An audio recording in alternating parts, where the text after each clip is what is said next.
ये बहुत बुरा है। शादी होती है तो 7 दिन की छुट्टी मिलती है, जागरण होता है तो 2 दिन की छुट्टी मिलती है।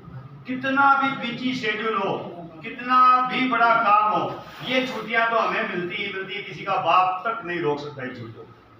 लेकिन जिस कुल में हम पैदा हुए हैं और उस कुल पे जब कोई आफत आती है, दुख होता है या कोई तकलीफ होती है, उस वक्त हमारे पास समय नहीं मिलता।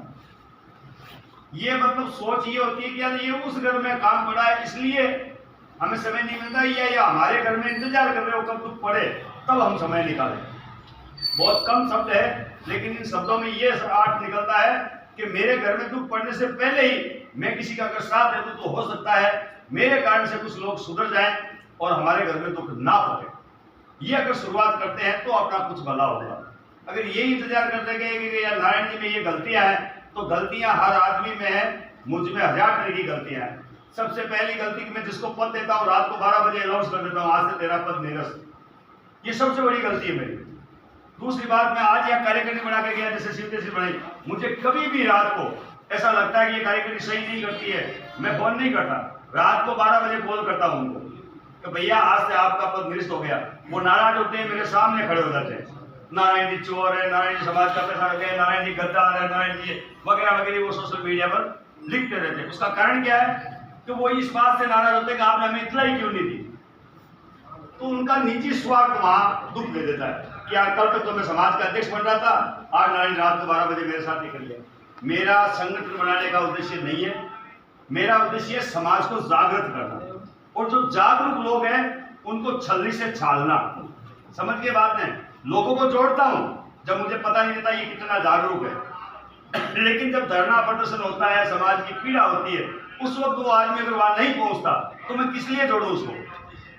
भाई किस लिए संगठन बनाया? दुकान खोलने के लिए तो संगठन बनाया नहीं है, पैसा इकट्ठा करने के लिए संगठन बनाया नहीं है, राजनीति में नेता बनने के लिए संगठन बनाया नहीं है। जिस उद्देश्य के लिए संगठन बनाया, रैली धरना प्रदर्शन, हमारा पहले कोई आर्थिक मदद करने का टारगेट नहीं था। जब हमने ये संगठन बनाया था किसी गरीब पीड़ित परिवार की हम मदद नहीं करते थे, हमारा एक ही काम था किसी के अन्याय अत्याचार हो तो हम रैली और धरना प्रदर्शन करें। धीरे धीरे हमें ऐसे परिवार मिले कि उनमें बहुत दुख बहुत तकलीफ होती, तब हमने मजबूरी से उनकी मदद करना शुरू किया। और कुछ कार्यकर्ताओं ने हमारे साथ जुड़ना काम किया कि भाई नारायण जी हम भी 200 रुपये महीना देंगे, कोई कहता हम 500 देंगे, जैसे आलोचनी बाबा बैठे, नारायण जी बैठे, और भी कई लोग बैठे। तो उन्होंने कहा नहीं हम करेंगे, बलराम जी जैसे और कई जैसे लोग हैं, उन्होंने कहा नहीं साहब हम 200 महीना देंगे, आप इस परिवार को गोद लो। तो ऐसे करके कुछ परिवार गोद लिए, तो आज 70 से 12 वो परिवार हो गए। तो ये कारण क्या हुआ, हमने उनको कोई अभियान नहीं चलाया था, ना हमारी इच्छा थी कि ऐसे परिवार को उनकी गोद ले, तो हमने ये अपने आप ही हो गया। अब बात करते हैं रानी गांव का स्पीड परिवार। ये परिवार है रानी गांव का, गोत्र इसकी है लिम्बा, मारू कुमार समाज से ये संबंधित रखते हैं। अपने यहाँ बैठे सभी प्रजापति, इस बात का पहले ध्यान रखना। ये मावर समाज का छात्रावास है और यहाँ मारू समाज के पीड़ित परिवार की अपील सुनी जा रही है। ये बहुत बड़ी बात है, ये समाज की एक बहुत बड़ी एकता है बाड़मेर से कि यहाँ 2 धड़े दोनों जगह मीटिंगें हुई है एक परिवार के लिए। और मैं तो जब भी आता हूँ, कमलेश वाली जब कांड हुआ था वो मावर समाज से था, तब भी मारू समाज, पूर्विया समाज, माड़ीतर समाज सबने उसका साथ दिया था। उसी प्रकार आज यहाँ भी मैं सभी से अपील करूंगा साथ दे। सबसे बड़ी बात ये हुई कि आज से 3 साल पहले तकरीबन कह रहा हूँ, पक्का आइडिया नहीं, ये डेट टू डेट तो मैं आपको नहीं बता सकता, 3 साल पहले बच्ची की उम्र मेरे हिसाब से 14 या 15 साल रही हो। आप एक 20पंथी कोई एक महाराज आते हैं, 20पंथी, शायद यहाँ के बाद में लोगों को पता, हमारे नारों वालों को तो ये 20पंथी के बारे में समस्या हमें पता ही नहीं था। यहाँ आने के बाद पता चला एक 20पंथी कोई धर्म होता है। उस धर्म के कुछ ठेकेदारों ने मुझे कॉल किए थे, उसमें से अपने समाज के भी कुछ थे जिन्होंने कहा ये कर देंगे वो कर देंगे, मेरे साथ में कहा था, उनकी सबकी रिकॉर्डिंग भी है मेरे पास। मतलब मेरे तरफ तो उनकी औकात हो गई कि धमकी देने।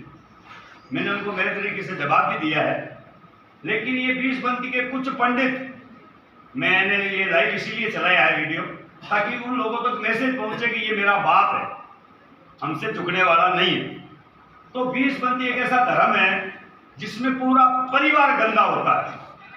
मैं आपको एक उदाहरण देता हूं, मैंने यहाँ तो सुना है, कोई अगर उस धर्म से संबंधित रखने वाला कोई व्यक्ति हो तो उससे इतनी रिक्वेस्ट करूंगा, आपने कुमार कुल में जन्म लिया है, ध्यान देना, आपने कुमार कुल में जन्म लिया है, सनातन का सबसे शुद्ध कौम है कुमार, हम जिस धर्म से विलोम करते हैं वो सनातन धर्म है। उस सनातन धर्म का शुद्ध अगर कोई जाति है तो सबसे उत्तम जाति है कुम्हार। में जन्म लेने के बाद भी हम हमारे घर में 20 पंथी जैसे धर्म अपनाते हैं, और कई ठेकेदारों ने मुझे ये तक धमकियां दी है कि धर्म के बारे में कुछ भी बोल दिया तो ठीक नहीं रहेगा। मैं उन लोगों से भी अपील करना चाहता हूं, आप नीचे से ऊपर तक हाथ जोड़ लगाएं।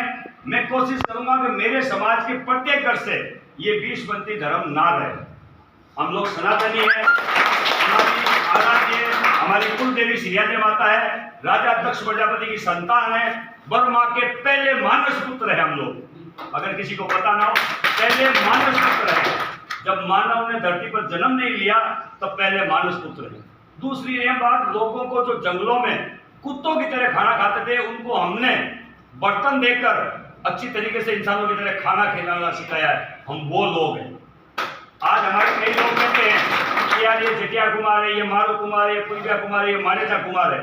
कुमार कहीं से भी हो, कुंभ को आकार देने वाला ही कुमार।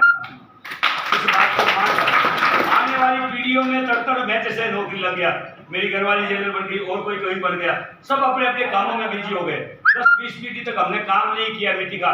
इसका मतलब ये नहीं कि हमारे पूर्वज मिट्टी का काम नहीं करते थे।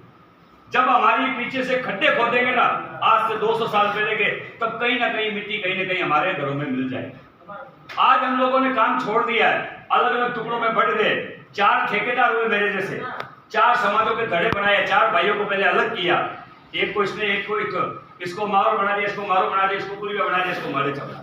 बाकी वास्तव में वही बात है, जिस प्रकार पाकिस्तान हिंदुस्तान से अलग हुआ लेकिन उसका बाप आज भी हिंदुस्तान है, उसी प्रकार चारों धड़ों का अगर कोई बाप है तो वो कुमार है। तो इन बातों को दरकिनार कर दो, हम कुमार नहीं है। कई लोग कहते हैं कि यार हमें छोटी जात का मान जाते हैं, हमें कमीन कहते हैं, इसलिए हमने कुमार से हटा करके कुछ और कर लिया। मैं उन लोगों से एक बात कहता हूँ, कुंभ को आकार देना, कुंभ किसे कहते हैं? जो मंदिर में सबसे सर्वप्रथम उसकी पूजा होती है वो कुंभ है। यार कहाँ छोटी जात हो तुम लोग, तुम सबसे बड़ी जात हो। तुम ये करो जो मटकी का काम अभी करते हैं, उनसे मेरी प्रार्थना है, आप शादी ब्याह में लोगों के घर बर्तन भेजना बंद कर दो, गणेश जी भेजना बंद कर दो। अपने घर पर एक ऐसा सिस्टम कर लो, 51,000 लगेंगे या 1,000 लगेंगे, घर पे आके लेकर जा, तो समाज अपने आप आप कमीन नहीं रहोगे, आप पर कोई लांछन नहीं लगाएगा, आपको घर के थोड़ी के बाहर कोई खड़ा नहीं करेगा। लेकिन जब हम मजबूर हैं, जैसे कि एसडीएम ऑफिस के बाहर जाते हैं, कई लोग आजकल कहते हैं SC/ST वाले या ओबीसी वाले, हमारे समाज के कुछ ठेकेदार कहते हैं हमारे साथ 70 साल पहले बहुत अन्याय हुआ। अब मैं उन मूर्खों से इतनी बात कहना चाहता हूँ, 70 साल पहले जो कुछ हुआ उसे एक बार भूलो। आज आप पढ़े लिखे हो, आपके हाथ में कलम है, आपके हाथ में संविधान है, आपके हाथ में कानून है, आपके साथ लोग हैं। आज किस बात कर रहे हो कि अन्याय हुआ? इसका मतलब ये हुआ कि आप ये चाहते हो कि आपके साथ अन्याय हो। आज अगर एसडीएम ऑफिस में मैं जा रहा हूँ आपके साथ में, वहां सामने 3 कुर्सी लगी होती है, आपने कभी देखा तो किसी भी ऑफिस में, एसडीएम की बात नहीं, कलेक्टर में जाओ और भी कहीं जाओ, सामने 3 कुर्सी होती है। उन पे जाकर जब तक हम उस कुर्सी को खींच करके अगर उस पर नहीं बैठेंगे तब तक हम पीड़ित हैं। और हम लोग अगर वहां जाते सबसे पहले उस कुर्सी को हटाओ और वहां बैठ जाओ, किसी की औकात नहीं होगी अधिकारी की वो आपको मना करेगा। ये संविधान कहता है वो कुर्सी पीड़ित परिवारों के लिए है, लेकिन हम अपनी जगह भूल चुके हैं। हम अपनी जगह भूल चुके हैं कि ये कुर्सी हमारे लिए क्या। हम आज्ञा लेकर अंदर जाते हैं, वहां जाकर के नीचे बैठे, साहब मेरे साथ ऐसा हुआ, तो आपके साथ हमेशा अन्याय होगा। आप खुलकर किसी भी ऑफिस में जाकर अपनी बात रखें, आपके साथ कभी अन्याय नहीं होगा। तो मेरा कहने का तात्पर्य इतने 100 मुर्दों को साथ लेने से अच्छा 5 जीवित इंसानों की लड़ाई लड़ी जाए, क्योंकि मुर्दे कभी लड़ाई नहीं लड़ते, उनको तो अर्थी में ले जाकर के जलाया ही जाता है। तो जो मुर्दे हैं उनको कभी जगाने की कोशिश मत करो, जो जीवित है वो हमेशा जागते रहो। उदाहरण के तौर पर अगर 2 आदमी कहीं पड़े हैं, सो रहे हैं, या एक मरा हुआ है एक जीवित है, हमें पता नहीं चलता इनमें से जीवित कौन है मरा हुआ। दोनों के ऊपर अगर चादर डाल दी जाए तो हम क्या करेंगे? उस चादर को हटा के देखेंगे, नहीं हिलेगा तो थोड़ी बहुत इसके अंगुली करेंगे, मुर्दा उठेगा क्या? नहीं उठेगा। लेकिन जीवित इंसान को अंगुली करते वो 9 पड़ते कूदेगा। उसका कारण क्या? वो जीवित है। मैं तो समाज से यही कहता हूँ, कहीं भी किसी के साथ कोई दुख हो, तकलीफ और पीड़ा हो, अपने आप उठ जाओ, अंगुली करवा कर उठोगे तो दुख पाओ। मैं आज आपके सबके अंगुलियां करने आया हूँ, हो सकता है कुछ लोग नाराज हो, कुछ ने मुझे धमकियां दी भी, अपने ही समाज के ठेकेदारों ने दी है मुझे, उन सबके नाम मुझे पता है, उनको मैंने कहा भी है। मैंने कहा शरीर पर एक भी कपड़ा डाला है ना फिर भी मैं 1000 आदमियों के सामने खड़ा हो सकता हूँ। तेरी औकात 2 आदमियों में खड़े होने की है क्या? भाई समाज के हजारों आदमियों में बिना कपड़े के खड़ा रह सकता हूँ, तेरी औकात है क्या? बोले मतलब क्या? मैंने कहा जब तक इस बात की गहराई तू ना समझे ना तब तक तू दूर ही रही हो। मतलब हमारे लिए कोई कुछ नहीं है, हमारे लिए समाज सर्वप्रथम है। 5 दलालों से हम ना तो कभी डरे थे ना कभी डरने वाले। हमारे कार्यकर्ता ही कुछ सोशल मीडिया पर लिखते हैं जिनको मैं छोड़ देता हूँ। अभी भी कई कार्यकर्ता की यहाँ भरी हुई है।